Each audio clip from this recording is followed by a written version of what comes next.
Mary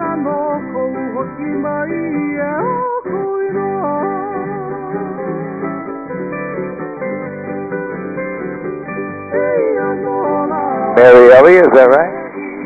Mary? Mary out? Okay, I'm Richie. Welcome aboard. And we got Roland back there. And Gray Gores. All right, welcome aboard. I'm Richie.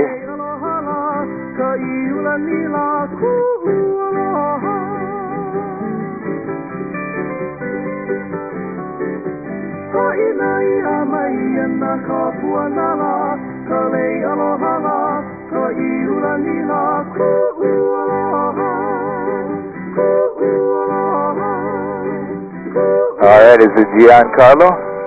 I'm Richie. Welcome aboard.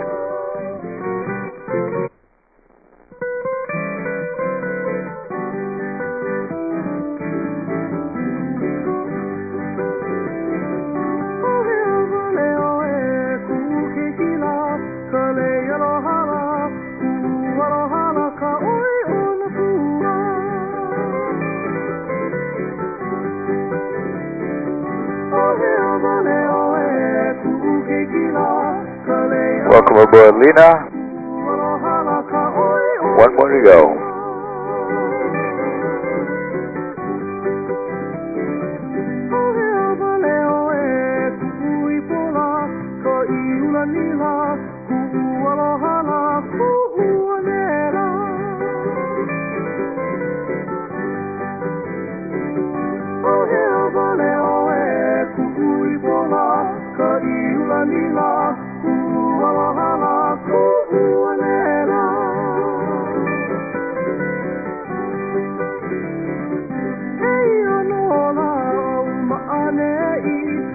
And welcome aboard Olga. Everybody's on board.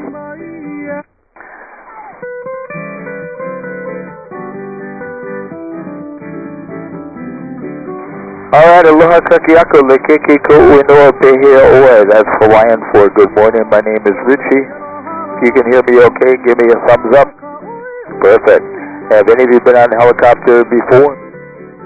Some have, some haven't. Everybody got a safety briefing in the lobby, correct?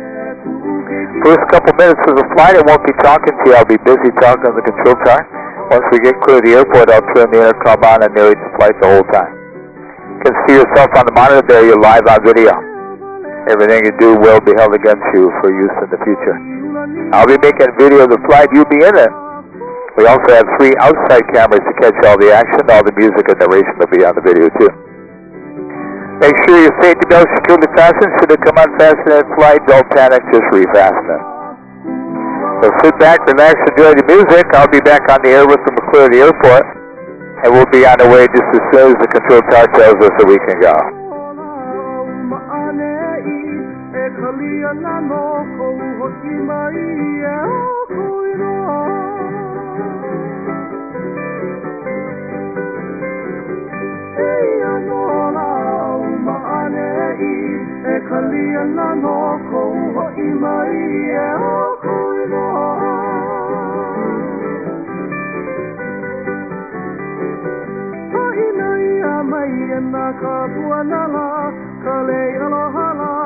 Just wait for a takeoff clearance from the tower. They got some traffic right now.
You till for the fire. I come here to warn you about tonight's cane fire. When I woke up this morning, I saw the cane was pushed to the ground. The helicopter story, the guard was snooping around. Hey, the children, gotta move them before they die. You grab yours, I'll take mine. I gotta pull them in time before the cane fire. I gotta warn you about the cane fire. Burn, burn, burning from the cane fire. Gotta save those children.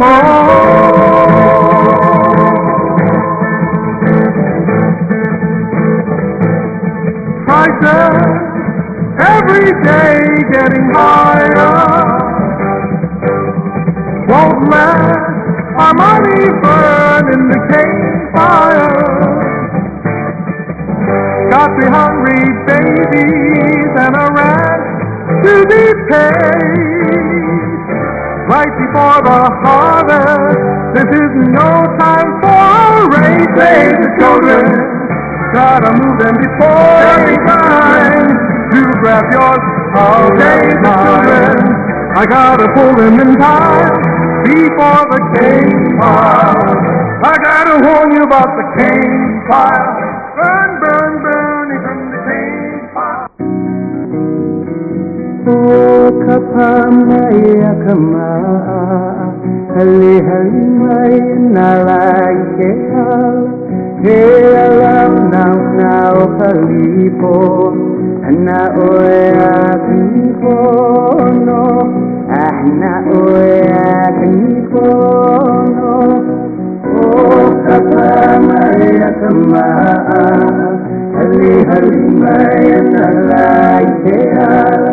Alam now kalipo, ahna oya kanipono, ahna oya kanipono.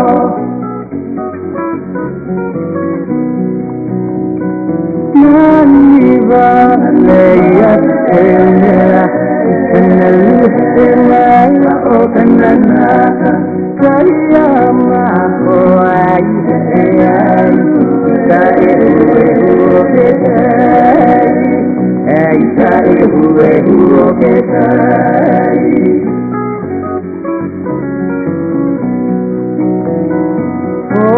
Okay, back on the air with you. We're starting to get a little ways away from the airport traffic area now. We're westbound on the North Shore, climbing out of 500 feet at about 110 miles an hour at the moment. You can drive around this end of the island going northwest to Lahaina. The road down there is paved the whole way.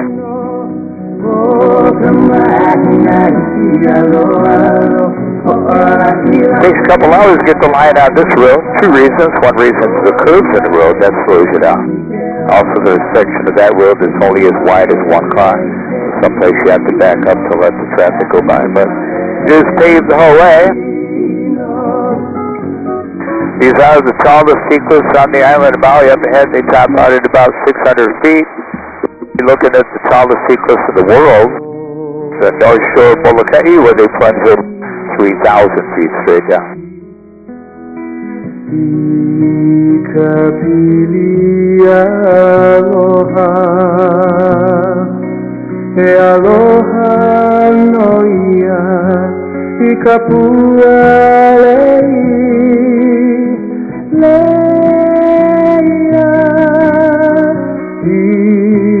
ikanoelefua. There's a single house at the top of the last peak over there all by itself, surrounded by the pine trees, that brown house sitting on the edge there. Got a beautiful view from that home. Unfortunately, no one lives there anymore. That home belonged to a chronic sleepwalker, but she's gone now. That's such a lame joke, kind of it's a dad joke. In my case, that's a grandpa joke. I have more of those to irritate you with later in the flight, too. On the return flight, we'll fly along the same coast and yet face the other way.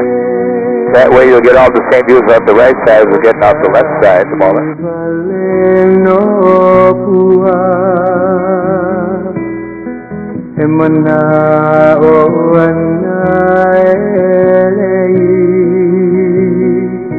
This knob-shaped mountain peak is called Kahakalo Point, also referred to as King Kahekili's Reef.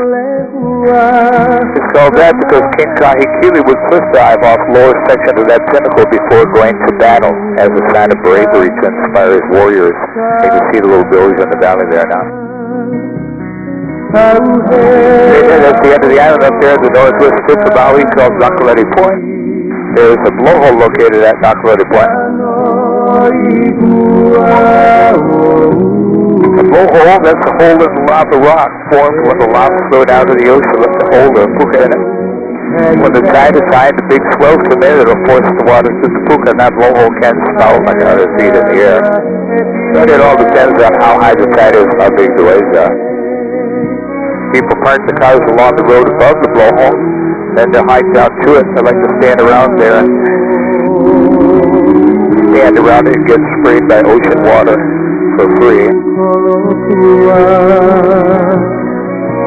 So the tide's kind of low, but we might get some big waves to make it down. There's a bunch of people standing around it. Just to the left of the blowhole, the guy in the white shirt with the blue eyes is opposed to it. There you go. Just started. There goes again, another big blast.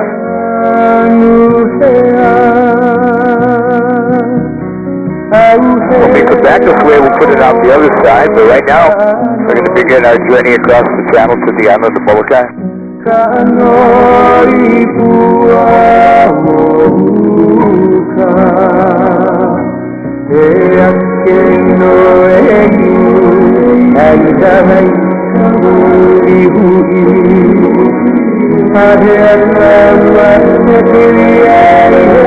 We're more than 8 miles across the channel here from Nakaleti Point on Maui behind us to Cape Alava, the northeast tip of Molokai, straight ahead of us now.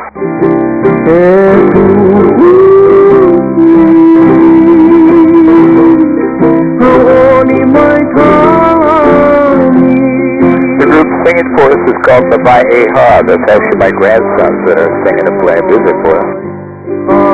They came out with their second album the end of last year. They won the Hoku Hano Hano Hawaiian Music Awards for Best Album, Best Song, Best Group, Best Hawaiian Pronunciation, and even got a Grammy nomination. Pretty cool. The one that's singing right now was just on that TV show called The Voice. He was on Team John Legend, made it up to the top 20, did pretty good. The name of the channel we're crossing, this is called the Pailolo Channel. Pailolo in Hawaiian means crazy fisherman. The Hawaiians named it that because they thought anybody would be crazy to go fishing in this channel. That's because this particular channel can get extremely rough very quickly and without any warning. But the depth of the channel doesn't really get that deep, at least relatively speaking. The maximum depth of the Pailolo Channel is a little over 800 feet deep. 800 might sound deep, however, if we made a right turn, went that way 2 miles, over there it would drop to 18,000 feet deep. That's because no islands or landmass to the north of us, so it kind of makes 800 sound a little bit shallow in comparison.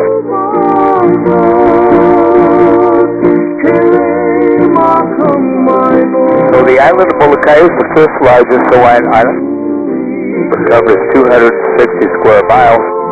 It's 38 miles long and 10 miles wide. It's the widest one. Population of Molokai is just a little over 7,000 people, but it has the highest percentage of people with Hawaiian blood. My mother-in-law was pure Hawaiian. Makes my lovely wife there half Hawaiian. Makes our kids Hawaiian, but our grandkids are more than that because my sons-in-law are all about 3/4 Hawaiian. But you don't come across many pure Hawaiians anymore.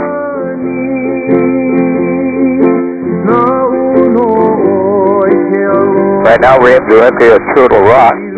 If you picture the small rock coming out of the ocean as the head of the turtle, then the large rock is the back shell with the flipper coming towards us. When we come back from Molokai, we'll pass it on the other side. When we do that, it'll take on a different animal shape, but right now it looks like the sea turtle or the hono.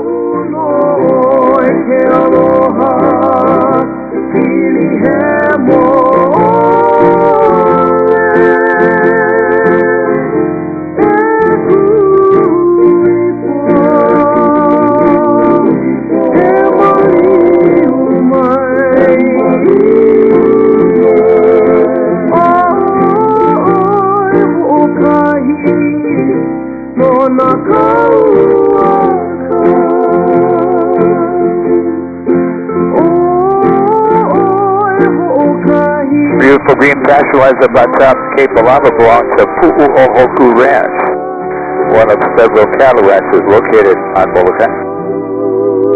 We're going to fly over the ranch and then above Halava Valley. Halava Valley is the very first place settled by the Hawaiians or the Polynesians that came there from the Marquesas Islands. They settled Halava Valley back in 650 AD. Once Molokai was settled, then they went to the other islands after that, but first settling here.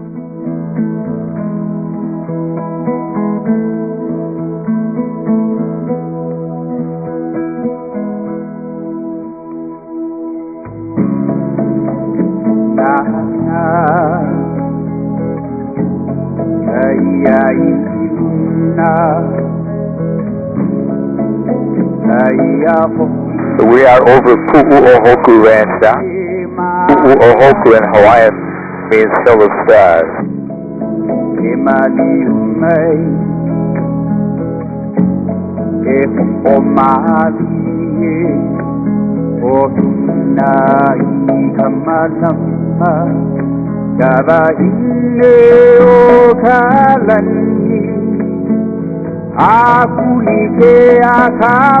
As we come up to Halava Valley, we'll see two beautiful beaches down at the entrance to the valley.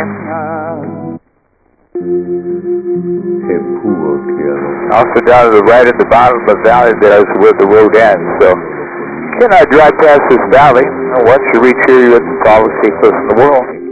No roads beyond Halava. And on the left, we've got quite a bit of water coming down Halava Falls right now. Of course, the only thing keeping those waterfalls flowing is runoff rainwater from the forest above them.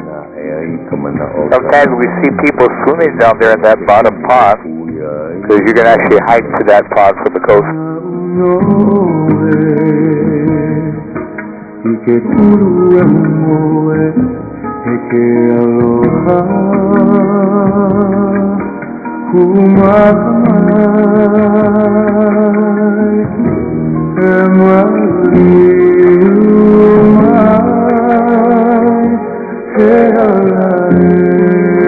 Nobody's swimming down there right now, though.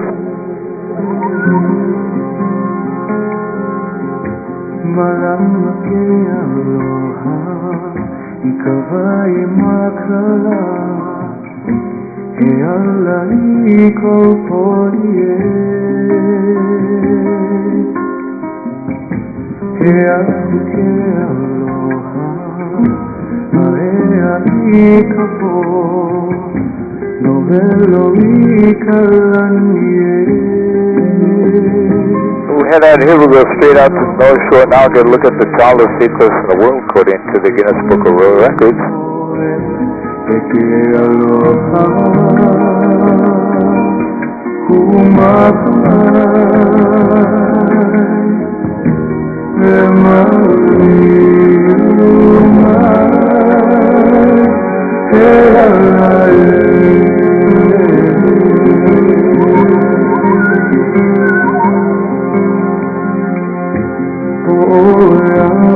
So we're coming up on the tallest seacliff in the whole world right now.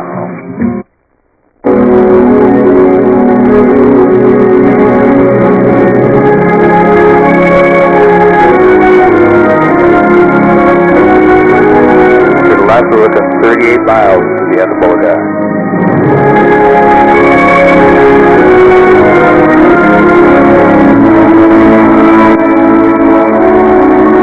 And we'll bring that view out of the right side.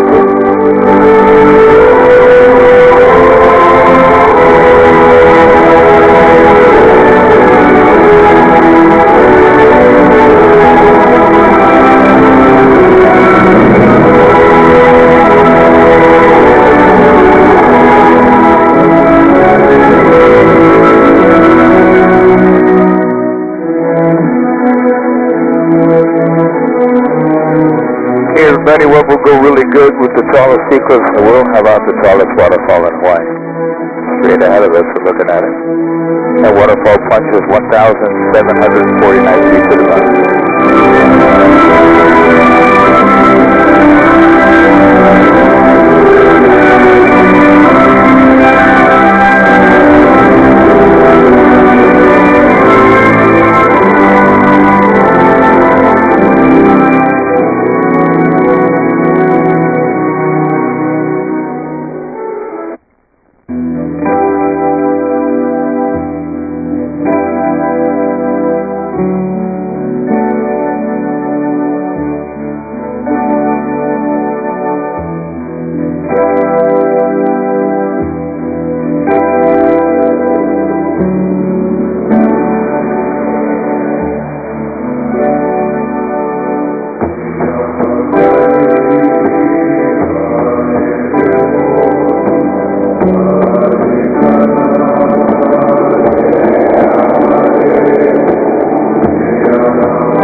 Breaking through the clouds, a feeling you've known before.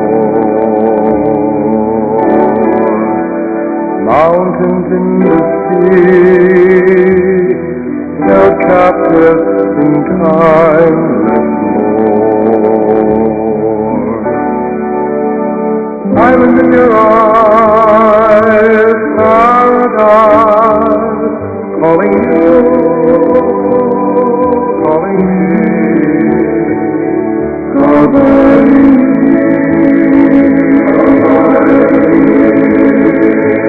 my lay holds her breath, warm winds gently touch.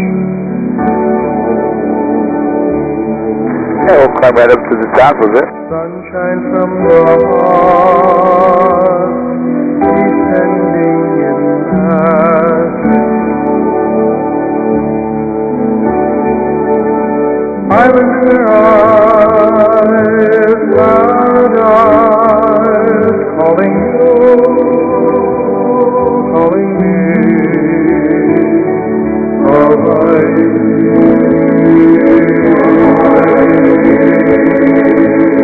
If you believe, if you try hard to see, take more time, come and see.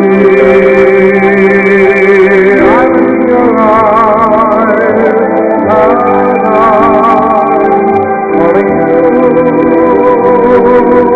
Everybody still doing good?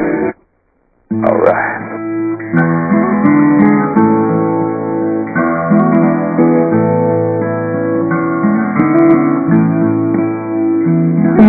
Masasayikina orikirabe Paparohinay kaumangkele.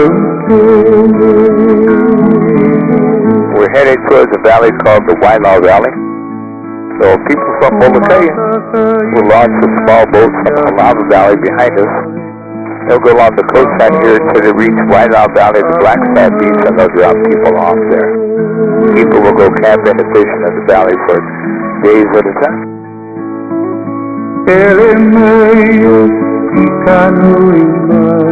Just on the other side of that little ridge down there at that top when we pass it, there's a little camp set up just above the Black Sand Beach under the trees.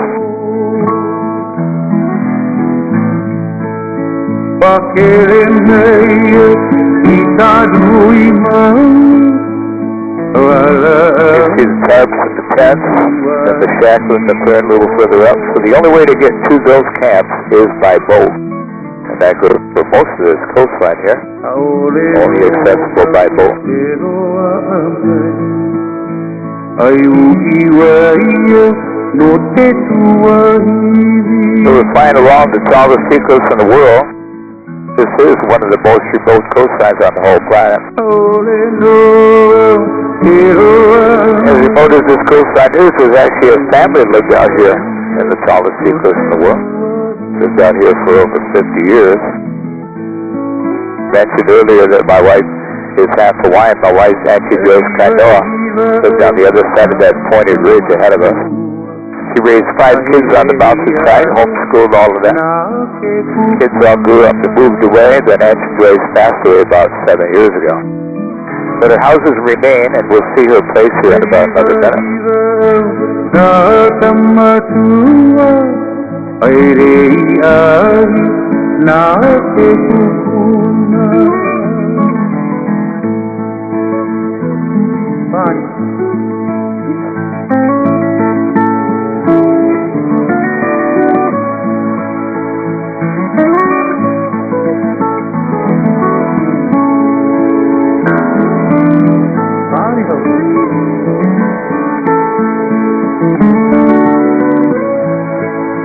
Coming in view over the low ridge right now. I can see the flat spot on the ridge and the houses down there. They even stretched the cable across that narrow bay, and they would winch their boat on from the backyard and launch it in the bay to go fishing. They had some beautiful gardens going up the back, but nothing grew on there now because no one lives there anymore. When Auntie Joyce first came here, her and her husband came by boat. Initially they built a little tiny shack.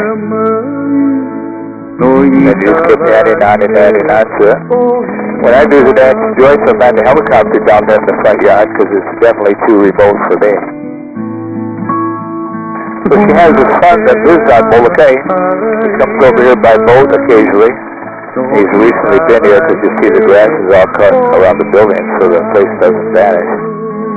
But nobody lives there now. So Auntie Joyce, the only people lived on the tallest seacoast in the whole world.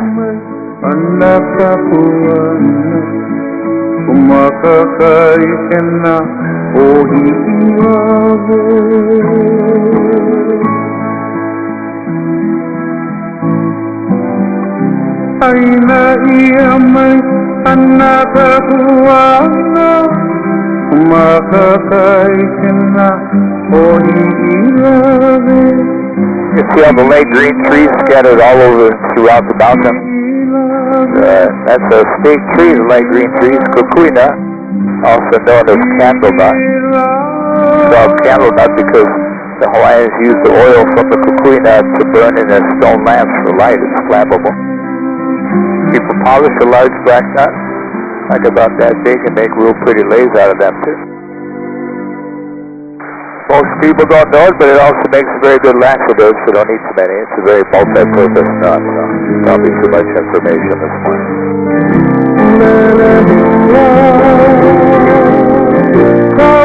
This song is called Pulehua. Pulehua in Hawaiian means butterfly. His grandson singing now with the song for his daughter, one of my great-granddaughters. The one singing for us now, his name is Kameu Kamalio Mahalalani Kamali Ikaba. To say that correct, you get a free helicopter flight. Nobody ever got close. Most Hawaiians have very long names. So 9 of her 18 grandchildren speak fluent Hawaiian. That's because they went to Hawaiian immersion school, where the language they spoke from preschool through the 12th grade was Hawaiian. That's how they even write beautiful Hawaiian songs, because they can think in the Hawaiian language. Then our eldest daughter teaches Hawaiian at the University of Hawaii at Maui. And two of their grandchildren teach Hawaiian at Maui, now one is public and the other in private school.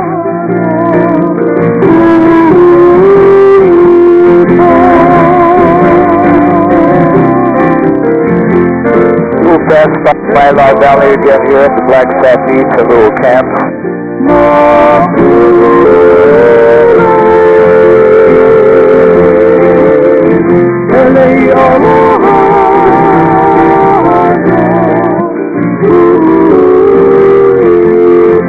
main economy of Molokai used to be the pineapple industry. There used to be a huge pineapple plantation located on the southwest end of the island owned by Dole Pineapple Company, but it closed down. What happened was foreign imported pineapples became cheaper than the ones grown here, so it forced the plantation out of business. The plantation was closing. Molokai Ranch built a hotel on the west end of the island. They were hoping to provide jobs for the people that were losing their pineapple jobs. My wife and I stayed at that hotel. A couple of times it was a small Sheraton. It's a nice place, but it was out in the middle of nowhere, and the beach wasn't safe for swimming due to the strong currents and the big waves, so the hotel was never very busy, so it closed down. Unfortunately, due to the failure of the hotel and the lost pineapple jobs, Molokai has the highest unemployment rate of any island.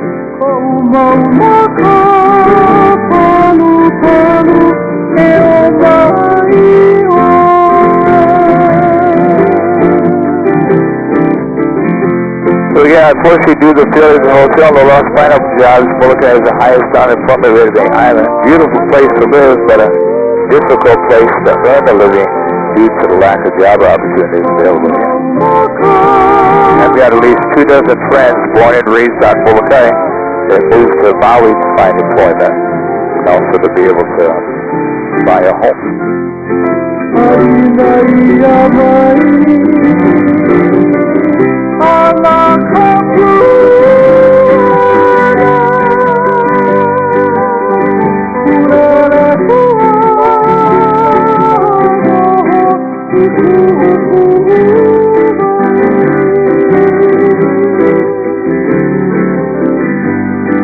Sometimes we see the mountain goats out here on these steep cliffs. So Molokai has wild goats, wild pigs, bighorn sheep, and even deer hunting. You're probably as happy as I am that there are no snakes in the state of Hawaii. Unless you count lawyers, and there's thousands otherwise. No snakes.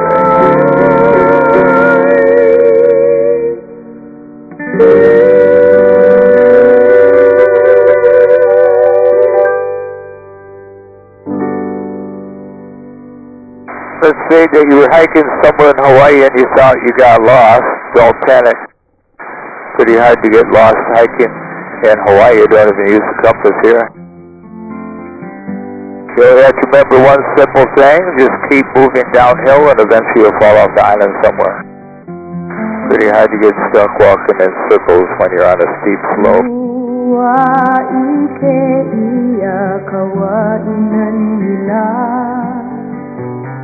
Kau hano o vai ale ale Ohu I kale noe noe He nani maoli no na kaua kau Listen to the whispering wind of the island. Come and hear the voices of a Christine Kawai. We have a nice view from offshore now, looking back up into Halawa Valley. Again, this is where the very first settlement was. In the days of the early Hawaiians, there were over 5,000 people living in the valley then. Today, less than a dozen people live there. One reason for the lack of people, that valley does not have electricity, and most people don't want to live without electricity nowadays.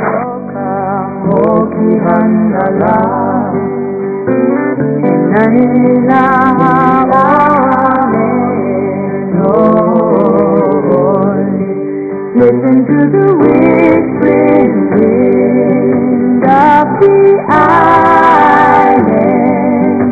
Come and hear the voices of a Christine. We're going to leave the Friendly Isle behind us now. That is Molokai's nickname, the Friendly Isle. Every island has a nickname. Maui's nickname is the Valley Isle.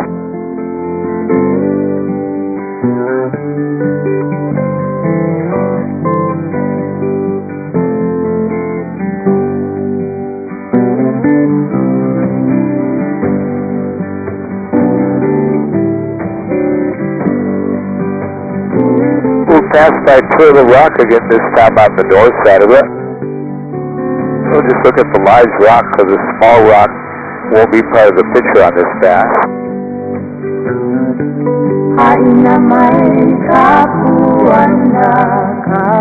When we get a beam that just starts to pass, it'll change shape. This time it'll look like an elephant laying down on its right side. So the tail of the elephant will be towards us.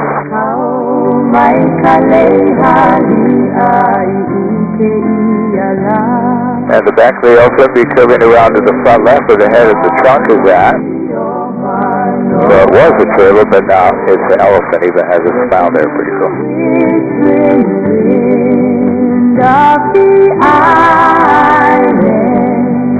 Come and hear the voices of a Christmas tree. Oh, Kauai. Oh, Kauai. As we head across the channel to Maui, the Valley Isle, looking down the channel to the right, it's about 15 miles to the little island of Lanai over there. Lanai's nickname is the Pineapple Isle. It got their nickname because Lanai had the largest pineapple plantation in the whole world on it, owned by Dole Pineapple Company. But it closed down. When it closed, they built two beautiful resorts on Lanai, one at Manele Bay and a beautiful beach, and the other resort up in the town in Lanai City. And both of their resorts have been very successful at providing jobs to the people that live there, unlike Molokai that didn't have that luck with their resort. But Lanai has a pretty small population to provide jobs for. When I was in high school, the population of Lanai had just reached 2,000 people.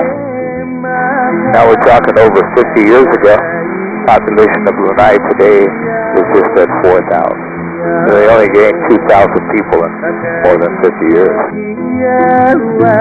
Everybody knows everybody on that little island, that's for sure. Maui is the second largest Hawaiian island, covers 728 square miles. Maui is over 40 miles long. The narrowest part of Maui is the Central Valley, which is off from it's only 7 miles across that narrow stretch. Maui is bigger than the island of Oahu, though. And just think, Oahu has 10 times the population, over 1 million people there. This is about 160,000 living on Maui today. That's one of many reasons we use the local expression Maui no Ka'oi, which means Maui is the best of all. And it is. It's been voted best island in the world like 20 years straight. My parents moved to Sabai in 1966. I was 13 when we came. The population of Maui at that time was 30,000. There were only 3 hotels on Maui then. Not a single condominium had been built yet, and we only had 3 traffic light signals on the whole island. All 3 went by Wailuku. They turned them off on Saturday and Sunday because there was no traffic. In those days, almost everybody worked in agriculture. We had 5 sugar mills operating 24/7 and 3 pineapple canneries, so you worked in a cannery or a mill or in the field. I worked in the pineapple cannery when I was a kid, but I almost got canned because I couldn't concentrate, and they put the squeeze on me. Oh, that's 3 dad jokes in a row there. I told you I had more coming. All right, we're approaching Knuckle Point again where the blowhole is at. If you decide to drive out to the blowhole and hike down to it, that's all okay. Just don't get too close to the blowhole. A few years ago, a guy got too close and fell in the blowhole, and of course he did not survive that ordeal. So I really did work at the pineapple cannery as a kid, but I didn't get canned. I quit after just 4 days of employment.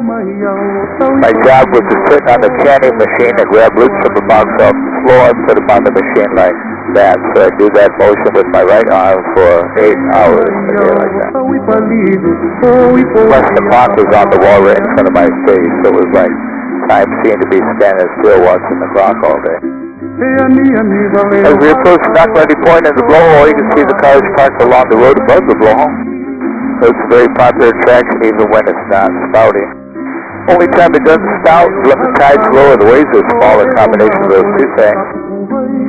So we'll see what kind of action we get from it when we come around the point here in a moment.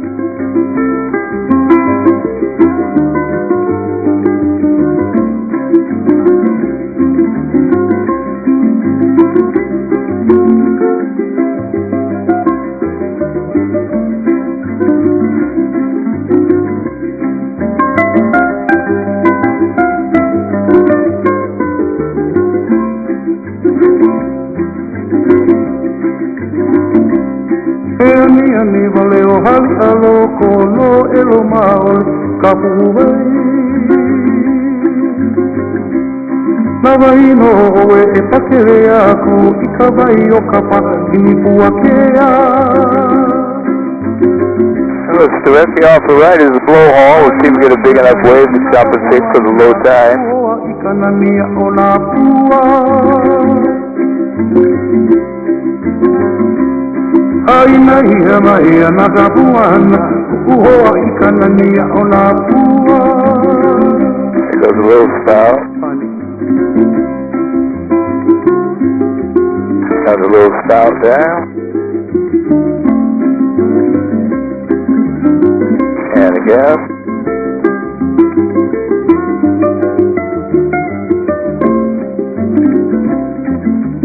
I know. Aina ia mai ana ka puana Uhoa I ka nania o nā pua. Ponini puakea. Favorite flower. Can live with them. Can live with them. When the tide comes up, it'll blast higher and more often. But that's where it's at. There's hundreds of ferocious wild pigs in the rainforest out to the right of it. I know that because my father-in-law was one of the best known wild boar hunters on the island. Hunted wild pigs his whole life. His father was a hunter before him. He taught me to hunt. My hunting was about 25 years. Biggest wild pig we ever caught was over 350 pounds and had 3.5-inch tusk. That's one of the boar tusks there. You can hunt pigs all year round every day. There's no limit on pig hunting. They did that because they've been trying to eradicate wild pigs since I was a kid, but that plan did not work. So unfortunately they've been multiplying everywhere. They've actually become a real nuisance on the island now.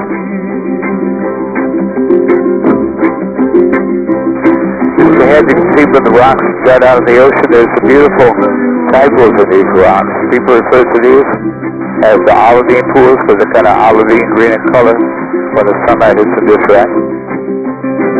So you park along the road above this area and hike down the swimming net.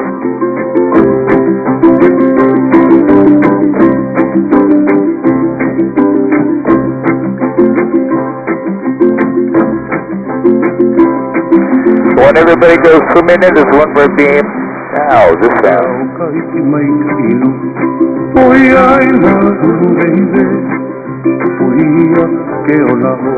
Another view of Kahakaroa goes there again, the halfway mark on the dry to Lahaina, the dry to Lahaina on the North Shore.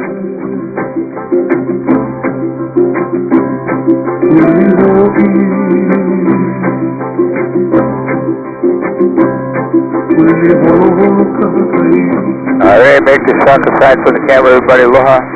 Hope everybody had a great time. Hope you have a great time up there. Get to visit our beer fire.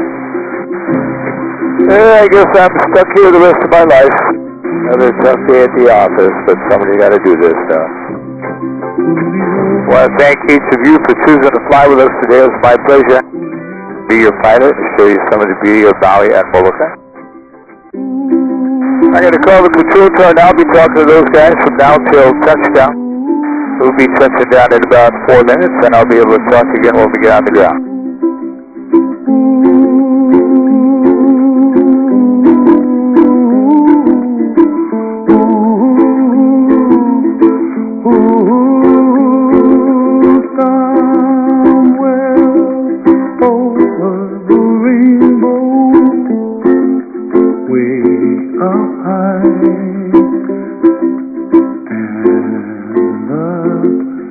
dreams that you dream of once in a love goodbye.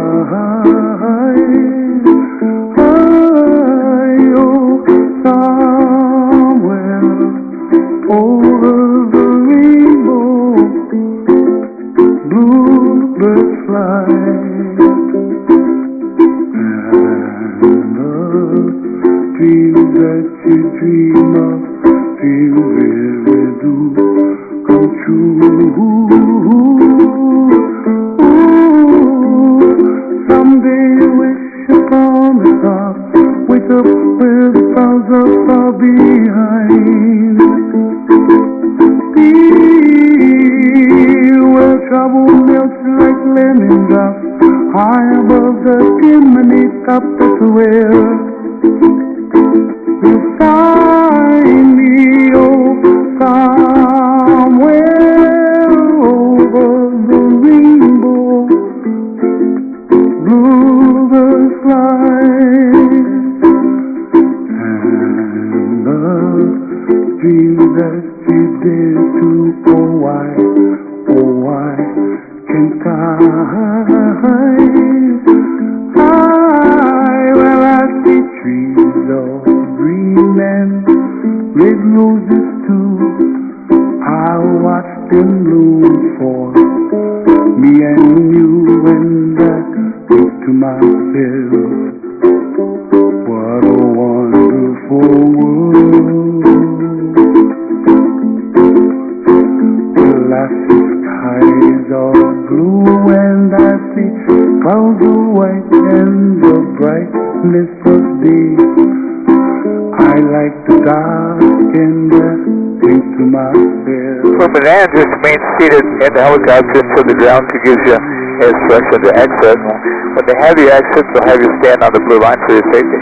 The colors of the rainbow, so pretty in the sky, are also on the faces of people passing by. I see friends shaking hands, singing, how do you do? They really say, I love you. I hear babies cry and I watch them go. They'll learn much more than we'll know, and I think to myself, what a wonderful world. Someday I wish upon a star, wake up where the clouds are far behind. Feel where trouble melts like a lemon drop, high above the chimney top. That's where you find me, oh, somewhere over the rainbow, way up high. The dreams that you dare to, why, oh why can't I?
Or you can take off your goggles and headset while we wait for the ground crew. Thank you.